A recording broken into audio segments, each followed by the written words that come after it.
2 days before Thanksgiving in Chicago, mechanic Devin Marsh locks up his shop and finds a woman sitting on the curb outside in 14-degree cold, cell phone dead, card blocked, flight to Boston gone. He recognizes her face immediately. She's the executive who signed the demolition order for the housing complex where he grew up. The whole neighborhood wants nothing to do with her, and Devin knows exactly who she is. He offers her the guest room anyway. What happens in the next 12 hours will change both of them in ways neither of them saw coming. Stay with us until the end. Devin Marsh had a system for closing the shop, and he never broke it. Lights off in the back first, then the compressor, then the register drawer, pulled and locked in the small safe under the workbench that Frank had bolted to the floor sometime in the 90s and never bothered to upgrade. The Carhartt jacket came off the hook by the door. The zipper caught on the third tooth the way it always did, and he worked it loose with 2 fingers without looking down, because he had done it enough times that his hands just knew. He was 41 years old and had been closing that same shop on South Halsted Street for going on 9 years, and the routine had become the kind of thing that kept a person upright when not much else was doing the job. He pushed the front door open and the cold hit him before he even stepped onto the sidewalk. Not the polite kind of cold that asks permission. The hawk, the locals called it. The Lake Michigan wind that came down in November like it had a specific person in mind and had finally found them. Devin pulled the collar of his jacket up and turned to lock the deadbolt. And that was when he saw her. She was sitting on the curb, maybe 10 feet from the door, knees together, a leather folder pressed flat across her lap, and she was not doing anything dramatic. She was not crying or yelling into a phone or flagging anyone down. She was just sitting there in the kind of stillness that does not come from being calm, but from being past the point where moving feels like it would help. There was a Ford Explorer 2019 parked right behind her, dark grey, Illinois plates, and through the rear window, Devin could see a single, rolling suitcase standing upright on the back seat. She had a phone in her right hand with a completely black screen. No light, no nothing. She was dressed well, a long wool coat, good boots, the kind of clothes that did not belong on a curb in the Pilsen neighborhood on a Tuesday night in November, which was part of why he stopped instead of walking. The other part was that nobody sat on a curb in 14-degree weather unless something had gone genuinely wrong, and Devin was not the kind of man who walked past genuinely wrong if he could do something about it. He recognized her before she said a word. He wished he had not, but he did.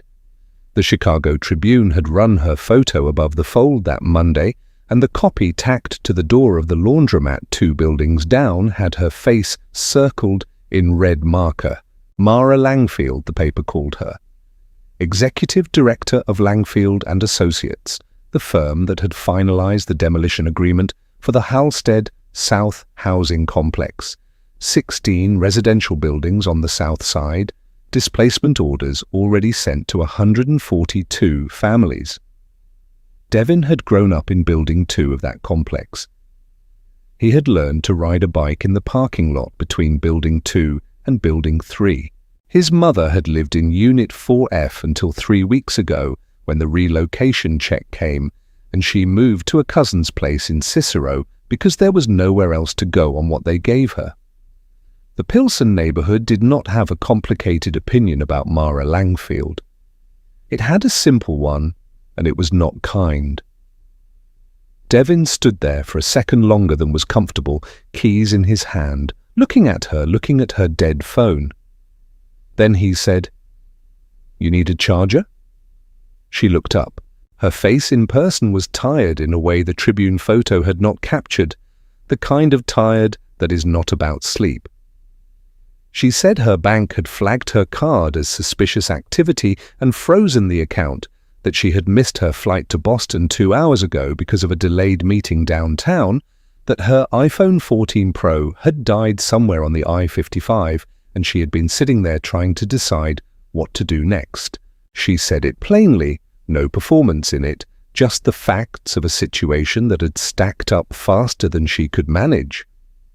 She did not ask him for anything, she just answered the question he had asked, which told him something about her that the Tribune photograph had not. He unlocked the shop and held the door.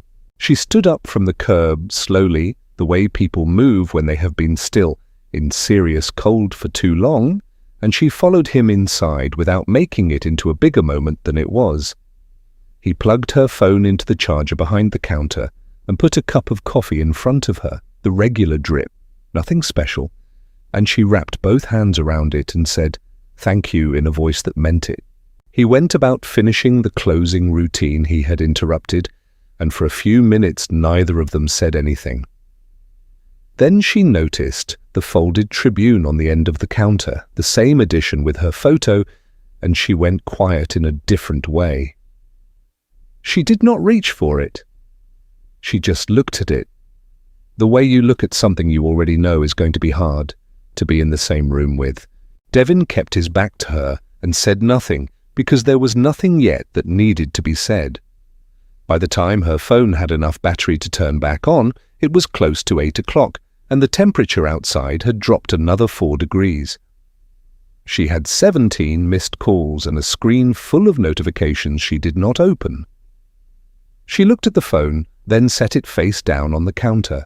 Devin had his jacket back on and was ready to walk the 3 blocks home when he stopped and said there was a guest room upstairs if she needed somewhere to be tonight, that it was nothing, just a room with a bed, and that the Thanksgiving travel situation at O'Hare was going to be a problem until at least tomorrow morning anyway. She looked at him for a moment without speaking, and he could tell she was deciding whether to say something about who she was and who he probably knew her to be. And then she decided not to, and just said that she would appreciate that very much. He nodded and picked up his keys. She followed him to the door, and the hawk hit them both the same way when they stepped outside, without preference, without making any distinction at all. Devin was up before 6, which was not unusual.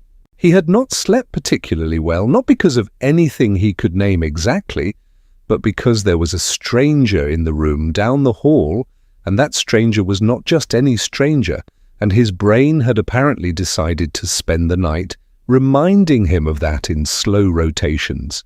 He made himself a cup of instant coffee, standing at the kitchen counter, drank half of it, and then did something he had thought about doing since the moment he recognized her face the night before. He went to the stack of newspapers on the side table near the couch, found the Monday edition of the Chicago Tribune, folded it so that the front page was visible, and set it on the kitchen table where she would see it when she came down. He did not hide it, and he did not frame it. He just left it there the way you leave something that belongs in the room, and then he put on his jacket and walked the 2 blocks to the Panaderia Reyes on the corner of 18th Street. The bakery opened at 6:30 and smelled like butter and sugar in a way that had been completely reliable for as long as Devin could remember. He ordered 2 coffees and 4 pieces of pan dulce, 2 conchas and 2 cuernos, and Mr. Reyes put them in a paper bag without being asked to hurry. When Devin came back through the front door, Mara was already at the kitchen table.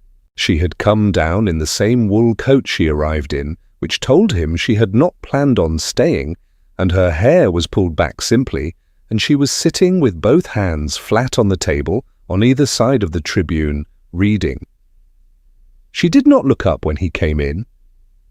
He set the paper bag down, poured her coffee into the least chipped mug he owned, and put it near her right hand without interrupting. Then he sat down across from her with his own cup and waited. He was not performing patience. He genuinely did not know what he wanted to happen next, and waiting felt like the only honest thing to do. She read the whole article, not just the headline, which took about 4 minutes.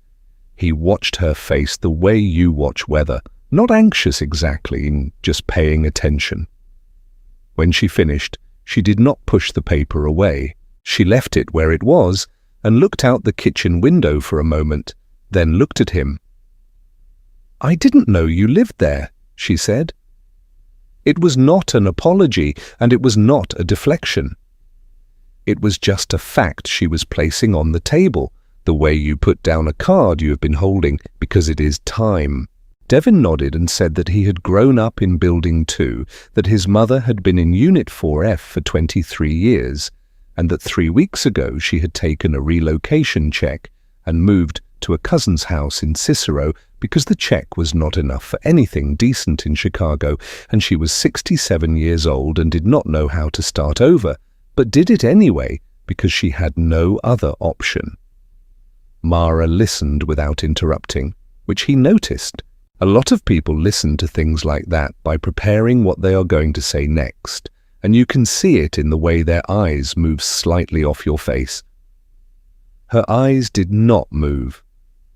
She stayed with every word, and when he stopped talking, she was quiet for a moment before she said anything. "I'm sorry about your mother," she said. "That's real. That's not a talking point." He believed her, which surprised him a little. That was when he asked the question he had been carrying since he first saw her face on the curb the night before.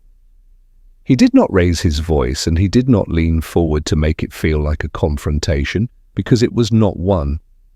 He asked it the way you ask something when the answer genuinely matters to you more than being right. "Did you know," he said, "that there was a special needs school in that building?" She went still in a specific way, not frozen, but the kind of still that happens when a person is being honest with themselves in real time, and it takes a second. She said she had known there was a community service unit in Building 3, that it was listed in the impact assessment as a social services facility, but that the report her team submitted to the city had not specified the nature of the program or the population it served. She said the phrase social services facility covered a lot of ground, and that nobody in the review process had asked her to go further than the category. She said all of this steadily and without excuses dressed up as explanations, and then she stopped and said, "That doesn't change what happened to those kids." He nodded once and said, "No, it doesn't." She picked up the coffee mug and held it for a moment without drinking. Then she said that the school had served 31 students, most of them between 6 and 14 years old, and that she had found that number at 2 in the morning on her phone the night before, lying in the guest room because she had looked it up. Devin had not known the exact number, 31. He had known about Rosie, his friend Marcus's daughter, 9 years old with Down syndrome, who used to stand at the window of the Building 3 ground floor and wave at people passing on the street with a kind of enthusiasm that made grown men feel like they had been seen by something good. Marcus had moved his family to Rockford after the displacement notice came because it was the only place the relocation money would cover, and the school system there did not have the same specialists, and Rosie had spent the first 2 weeks crying every morning before the bus came. Devin told Mara that. Not to hurt her, because it was the truest specific thing he knew, and specific things are the only ones that actually land. Mara put the mug down and looked at the Tribune one more time, then at him. She said she had a 2 p.m. flight to Boston out of O'Hare, that her mother had been cooking since Thursday morning and would not understand a cancellation, and that she should probably call a car and go. She said it like she was reading a list she had written earlier and was no longer sure she believed. Devin said that was fair, that he had no reason to ask her to stay, and that he hoped she made it in time for the turkey. She smiled at that barely, just the corner of her mouth. Then she looked at the newspaper again and did not move. Her phone was on the table next to the mug, and she did not pick it up to call the car. And a minute passed, and then another, and Devin drank his coffee and did not say anything because there was nothing left to say that she was not already saying to herself. The 2 p.m. flight to O'Hare came and went, and neither of them mentioned it, and neither of them pretended not to know exactly why. What did you think of Devin's choice to open his door to the one person his neighborhood had every reason to turn away? And when Mara finally sat across from him at that kitchen table and heard the truth about the school, about Rosie, about 31 kids who lost everything, did she deserve that second chance? Leave your answer in the comments. On a scale of 0 to 10, how would you rate this story? Subscribe to the channel, turn on notifications, and tell us where in the world you're watching from.